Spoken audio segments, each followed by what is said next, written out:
not even need Bowers game for? What are you two? We're back again today for another review, another special tag team review.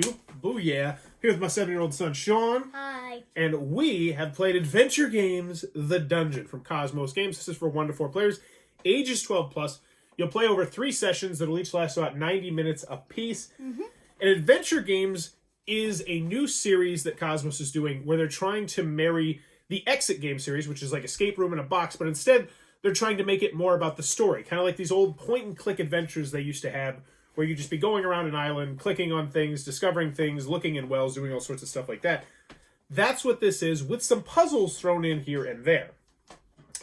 Now, we're going to try and make this review as spoiler-free as possible, because part of the fun of this is discovering the adventure. But if you want to see a whole campaign of this played, all 3 chapters, I'll post the link down below. We went through it. We cheated to win, but we won-ish. It's more about the experience than the actual scoring. But let's get to the review of this. Let's go over the pros. Let's go over the cons. You want me to go first on the cons? Yeah. Starting on the con side, twice in this, I legitimately got to the point where I had no idea what to do. The first time, I was playing it solo because I didn't realize that Sean could play it. And I got to a point where I had no idea what to do next. And there's a hint system. There's a really well done hint system in the app you can utilize. And I was like, all right. And some things. We'll talk about that. And so I started to go through that, and I was like, all right, I'm going to try and get enough hints so I can figure out what to do next. And I could not figure it out. And then when I restarted and we played, we got to another point where we knew that we had to find another room, but we had no idea how to get to it. And we went hint after hint after hint after hint. We legitimately spent probably 15 minutes going through every possible hint we could think of to help us get from point A to point B. And we never figured it out. That's the thing when we cheated. Yeah, that's where we cheated, where we just said, all right, here's our 2 choices. We can just stop playing, period. We could just be done. Say the game beat us. Or we can just put out this tile and just say, okay, magically we found another room. And that's what we ended up doing. But that cheapened the experience a little bit for me. That cheapened the experience a really good deal.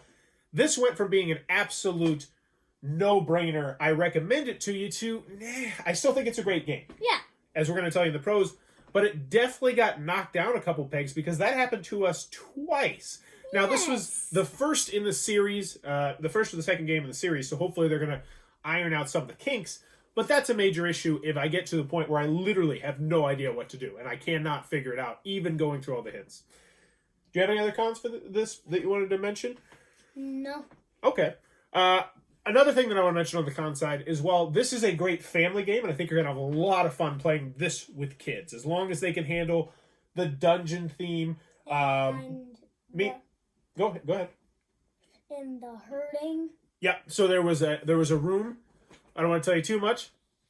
Torture room. I'll just put that in there. And so we had to discuss what torturing was. So, that's your mileage may vary kind of thing. Some people don't want to talk about it with their kids. Some people do. I just told you, this is something that's happened before, and it happens when we need to find out information from bad guys. But I would say that this is a great family adventure, but you do need to know that there's going to be some things that they're just going to go completely over their heads. Like, there was a scenario where I had to fix something. And the way to fix it was very obvious to me. It was like, we do this to fix this thing. But Sean just does not have that obvious knowledge yet because he's 7. So there are going to be some things that will go over their heads. But for the most part, most adults, I think, are going to pick those up. Any other cons that I have of the game? Oh, I think this is going to be a great leaping pad for the series. But the characters were all kind of uninspiring to me. Yeah. I enjoyed the overall trip a whole bunch, but my character didn't feel that different from your character. Like, you were the strong and I was the intelligent, but it didn't really have a meaning to it, unless if there's like something, like if you were the fast, you could dodge. Yeah, you could dodge a trap or something like that. And good way to stay generic there and not give any secrets away. Awesome. But yeah, so they're very generic things, and I'd like to see maybe just a little bit more involvement into the story. Mm-hmm. Even the big bad guy, like he's not that interesting. Like, I'm not like, wow, cool. Or just the story around was was fuzzier than I would like it to be. This would be an absolutely outstanding game if the story was just a little bit better. Yeah. Because the exploration was fun. Yeah. I think we got enough cons. Let's move on to the pros, right? Yeah. Let's talk about the great stuff, which I think this is a great game. Yeah. I absolutely recommend this game. Oh, last comment I have of this game, replayability. And I asked you this last night. Do you think you'd want to go replay this next week?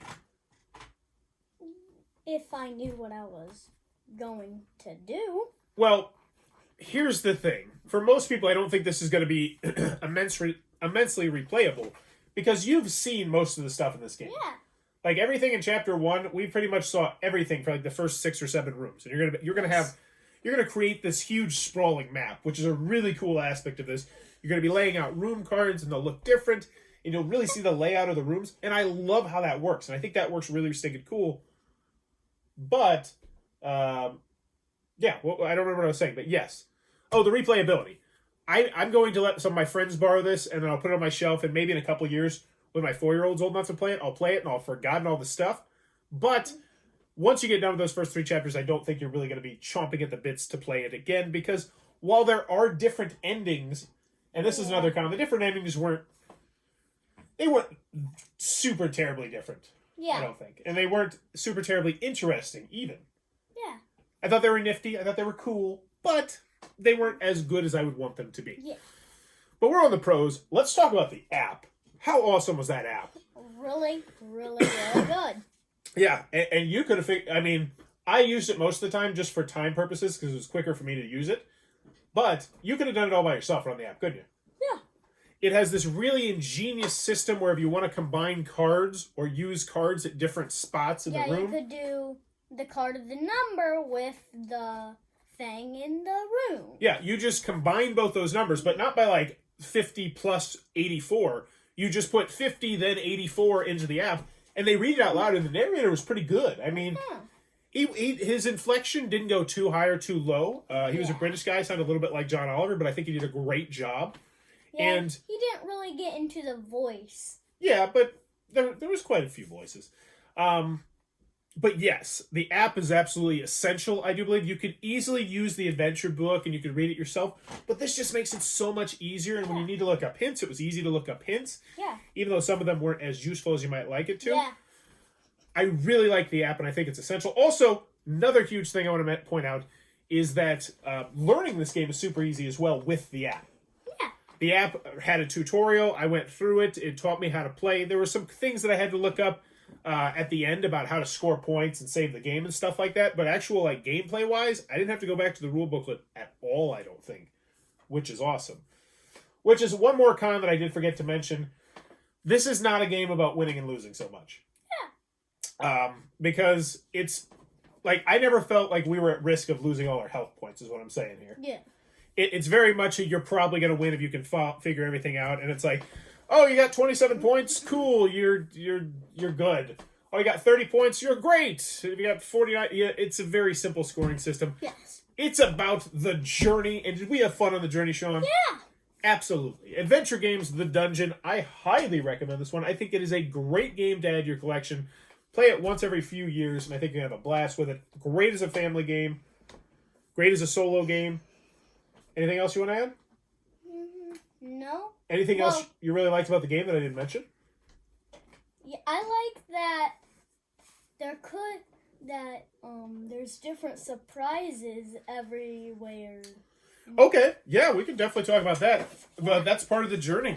I mean, you're going to be going through different rooms, and you're going to be like... There's going to be things that attack you when you don't expect them. You're gonna gain companions in this, and part of the fun is that each of the companions is slightly different, and they can help you with different things. That being said, that's another. I wish there would have been more personality on those companions. Yeah.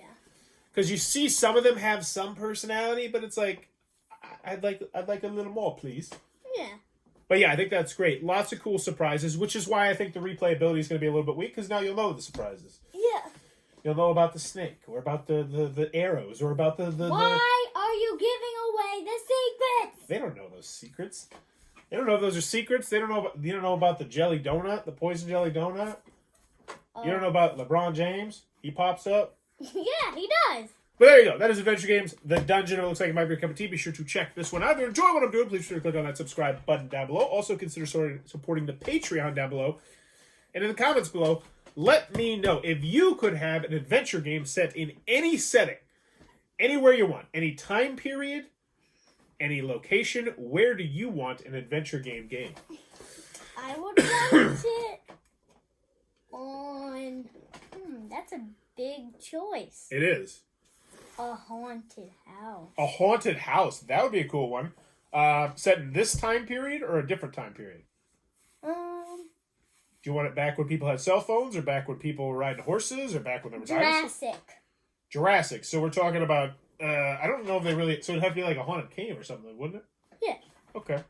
Or maybe it could be, your time travel or something. I don't know. For me personally, I want an adventure game. I want an adult-themed one where, talk to the people that did 1910. I want a World War I adventure games where you're trying to complete a mission in the midst of a World War I setting or a World War setting. I would love a war-themed adventure game where you have to complete some sort of deep undercover mission and you could actually die, though. Like, make it a little bit more realistic on the damage in there. Make it a little bit more... I don't know. What do you think about that idea? Yeah, that's a pretty good idea. But let me know in the comments below, because, man, this game has a lot of potential places it could go, doesn't it? Yeah. But let me know in the comments below what's your favorite idea. And as always, thanks for your time, YouTube. Say something witty so I don't have to edit it. What?